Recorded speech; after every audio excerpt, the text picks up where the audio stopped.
Welcome to your channel GS with Pravesh. In this video, we are going to discuss the important news of PIB from UPSC point of view कि UPSC के हिसाब से क्या important है आप और आपसे क्या पूछा जा सकता है। तो सबसे पहली जो हमारी न्यूज़ है आज, दैट इज़ रिलेटेड टू गुरु तेज बहादुर, और जिनको शॉर्ट फॉर्म में जीटीबी भी बोला जाता है। जीटीबी मेट्रो स्टेशन अगर आप दिल्ली में हैं तो आप गए होंगे। गुरु तेज बहादुर का कल प्रकाश पर्व यानी उनकी जयंती थी, जन्म जयंती थी। तो प्रधानमंत्री जी ने उनको याद किया है, स्मरण किया है और अपना शुभकामनाएं दी हैं। अब जो है हम लोग यहाँ पर गुरु तेज बहादुर जी के बारे में जान लेते हैं। गुरु तेज बहादुर जो है वो सिखों के 9वें गुरु थे, ठीक है। He was the 9th Guru of Sikhs, ठीक है। सिख परंपरा में 10 गुरु हुए हैं। 10वें गुरु जो हैं गुरु गोविंद सिंह थे और 9वें गुरु जो हैं वो गुरु तेज बहादुर थे। गुरु तेज बहादुर जो हैं वो 6वें गुरु हरगोविंद के सबसे छोटे बेटे थे, ठीक है। तो 6th गुरु कौन थे? गुरु हरगोविंद, ठीक है। और गुरु तेज बहादुर जो हैं उन्होंने कब से कब तक सिख लोगों को लीड किया? 1665 टू 1675, ठीक है। 1665 टू 1675, और यही वो समय था। अब आप अगर हिस्ट्री से थोड़ा सा इसे जोड़ा जाए तो 1658 में औरंगजेब जो है वो राजा बनता है और मुगल एम्परर बनता है, ठीक है। और 1665 से लेकर के 1675 तक गुरु तेग बहादुर का रेन है, ठीक है। तो यानी ये औरंगजेब के समय में थे और औरंगजेब ने ही इनको इस्लाम धर्म ना कबूल करने के लिए या ना मानने के लिए ही वॉज बीहेडेड, इनका सर जो है वो अलग करा दिया था। और इसमें जो है वो दिल्ली के अंदर 2 गुरुद्वारे हैं। एक तो शीशगंज साहिब, ठीक है, ये आप लोग याद रखिएगा, शीशगंज साहिब, जहाँ पर जिस स्थल पर गुरु तेग बहादुर का सर जो है वो काटा गया था।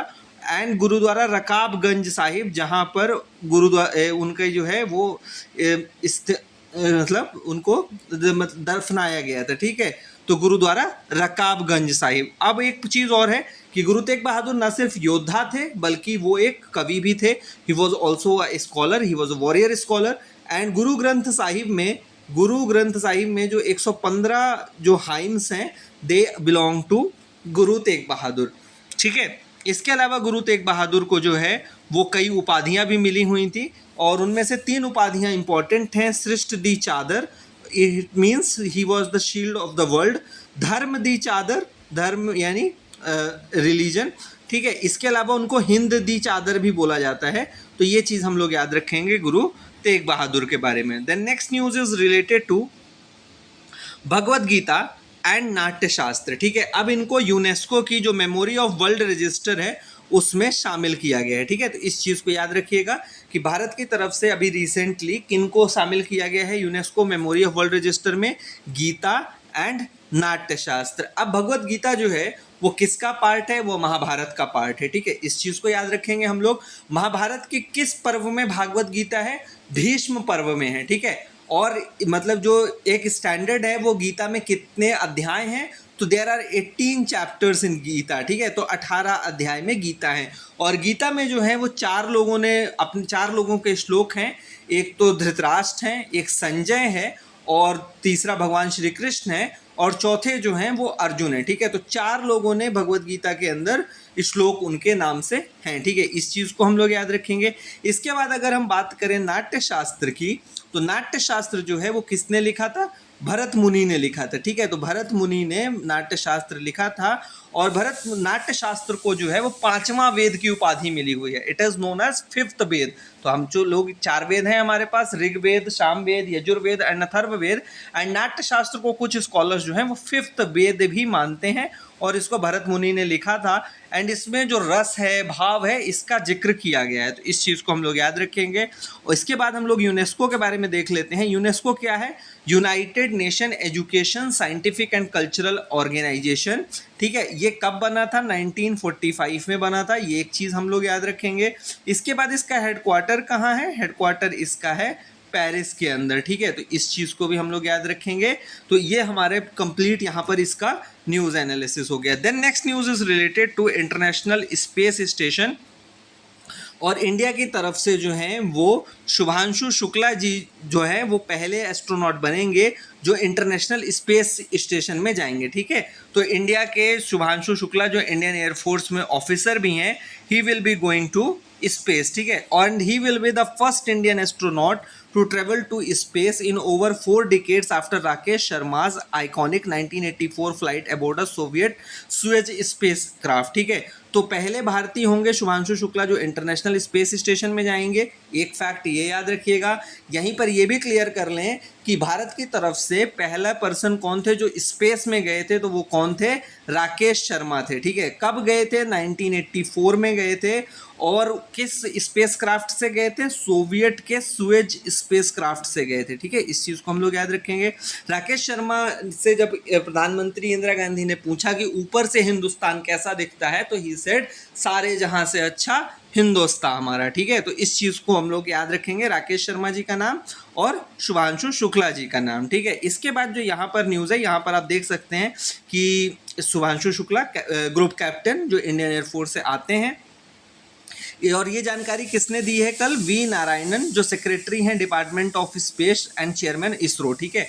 तो इसरो के चेयरमैन अभी कौन है, एक फैक्ट हमारा ये तैयार हो गया, वी नारायणन, ठीक है, he is the chairman of ISRO. ISRO जो है वो उस फुल फॉर्म क्या है, इंडियन स्पेस रिसर्च ऑर्गेनाइजेशन, और ये कब बना था, 1969 में बना था। इसका हेडक्वार्टर कहाँ पर है, headquarter of ISRO is in Bengaluru, ठीक है, बेंगलुरु में इसका हेडक्वार्टर है। इसके अलावा कल स्पेस से जुड़ी हुई और खबर जो है वो ये है कि अभी पिछले 4 महीने में स्पेस ने, अगर जनवरी से लेके मार्च अप्रैल तक बात करें तो क्या अचीव किया है इसरो ने, तो they have released the data of Aditya L1 solar mission जो भारत का पहला सोलर मिशन है। They have demonstrated successfully docking and undocking technologies, ठीक है, जो हमारे गगनयान के लिए इंपॉर्टेंट है। Testing of the highest thrust liquid engine developed in India, ठीक है, तो सबसे जो बड़ा लिक्विड इंजन है, थ्रस्ट लिक्विड इंजन, वो डेवलप किया है। इसके अलावा 100th launch of from Sriharikota, ठीक है, श्रीहरिकोटा जो है हमारा लॉन्च स्टेशन है। श्रीहरिकोटा किस स्टेट में है, तो याद रखिएगा आंध्र प्रदेश में है।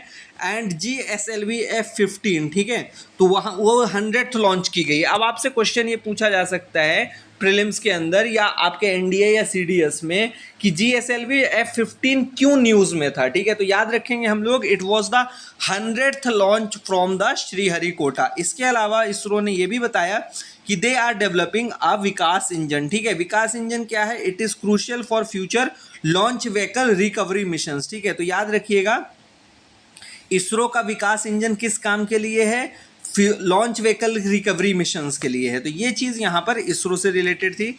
Then come to the next news, और जो हमारी नेक्स्ट न्यूज़ है that is related to anaemia. Anaemia जो है इंडिया उसके खिलाफ कैसे लड़ रहा है, इसको लेकर के आज PIB में बहुत डिटेल के अंदर दे रखा था, तो हम लोग इसको देख सकते हैं। तो इसको लड़ने के लिए क्या 3 स्टेप्स लिए गए हैं, नरिश, प्रिवेंट एंड प्रोटेक्ट, ठीक है, नरिश, प्रिवेंट एंड प्रोटेक्ट। अगर ये टैगलाइन आपको दिखे तो ये किस बीमारी से रिलेटेड है, ये अनीमिया से रिलेटेड है। अब गवर्नमेंट इतना क्यों फोकस कर रही है एनीमिया के ऊपर, ठीक है, तो उसका कारण ये है कि 67% of children and 59% of adolescent girls in India are anaemic, ठीक है। अब आप समझ सकते हैं कि nearly 68% and 59% of the adolescent girls in India are anaemic and 67% children, ठीक है। इसके अलावा 3 in 4 Indian women have low dietary iron intake, ठीक है, 4 में से 3 भारतीय महिलाएं आयरन कम ले रही हैं और इसके कारण से अनीमिया होता है। अनीमिया मुक्त भारत के लिए भारत सरकार क्या कर रही है, 6x6x6 स्ट्रैटेजी अपना रही है। 6 interventions, 6 target group of beneficiaries and 6 institutional mechanisms. तो अब आपसे अगर ये पूछा जाए कि 6x6x6 किसके लिए किया जा रहा है, तो एनीमिया मुक्त भारत के लिए किया जा रहा है, ठीक है, तो इस चीज़ को हम लोग याद रखेंगे। इसके अलावा जो फोलिक एसिड, आयरन सप्लीमेंट्स हैं, ये किस बीमारी में दिए जाते हैं, तो एनीमिया में दिए जाते हैं। और देख लेते हैं हम लोग एनीमिया के बारे में।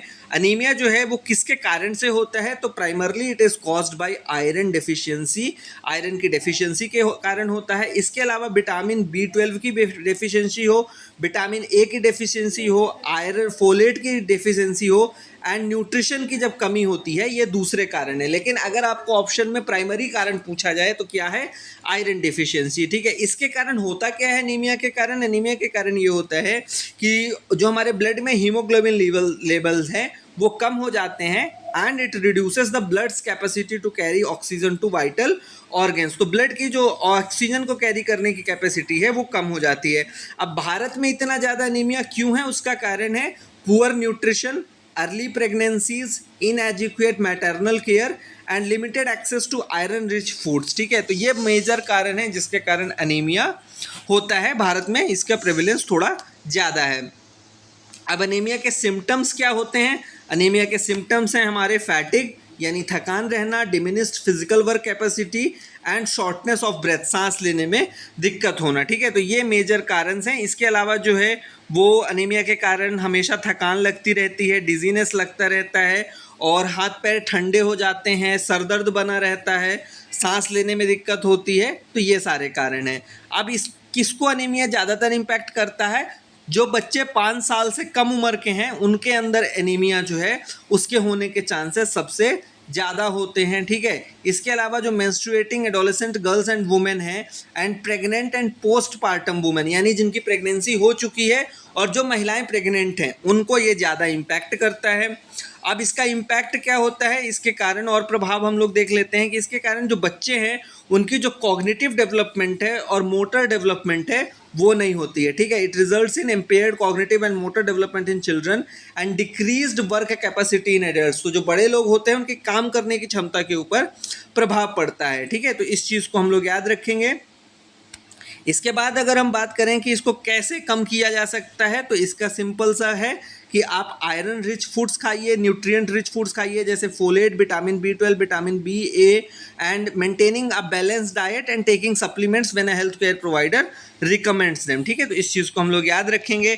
इसके बाद जो हमारी नेक्स्ट न्यूज़ है that is related to GI tags. ठीक है, अब इस चीज़ को याद रखिएगा कि GI टैक्स जो है वो क्या है? It is Africa's largest technology and startup show. ठीक है, अफ्रीका का सबसे बड़ा largest tech and startup show है और इंडिया ने इसमें पार्ट लिया है। तो ये चीज़ हम लोग याद रखेंगे GI टैक्स के बारे में। और एक चीज़ याद रखिएगा कि Africa is a very important continent in this century because अगर 19th सेंचुरी यूरोप की थी, 20th सेंचुरी USA की थी, 21st सेंचुरी एशिया की है, तो बहुत चांसेस हैं कि 22nd सेंचुरी जो है, आने वाला जो सेंचुरी है वो एशिया की होगी, सॉरी अफ्रीका की होगी। तो इस चीज़ को हम लोग याद रखेंगे। Then come to the next news, और जो हमारी नेक्स्ट न्यूज़ है that is related to world homophilia day. और ये कब मनाया जाता है? 17 अप्रैल को मनाया जाता है, 17 अप्रैल को मनाया जाता है वर्ल्ड हेमोफिलिया डे। एंड इसकी जो इस बार की थीम थी वो क्या थी? Access for all women and girls bleed to. ठीक है, तो थीम याद रखिएगा एंड वर्ल्ड हेमोफिलिया डे। इसके बाद जो हमारी नेक्स्ट न्यूज़ है that is related to javelin. और जेवलिन में जो है हिमांशु झाकड़ जो है वो पहले इंडियन बन गए हैं जिन्होंने अंडर 18 एशियन एथलेटिक्स चैंपियनशिप में जेवलिन थ्रो में गोल्ड जीता है। ठीक है, तो इस चीज़ को याद रखेंगे हम लोग कि जेवलिन थ्रो में कौन से खिलाड़ी ने अभी एशियन एथलेटिक्स चैंपियनशिप में गोल्ड जीता है? हिमांशु झाकड़ ने। ठीक है, तो ये थी आज की आपकी सारी important news. Thanks for giving your time and please do like, share and subscribe our channel. Thank you once again.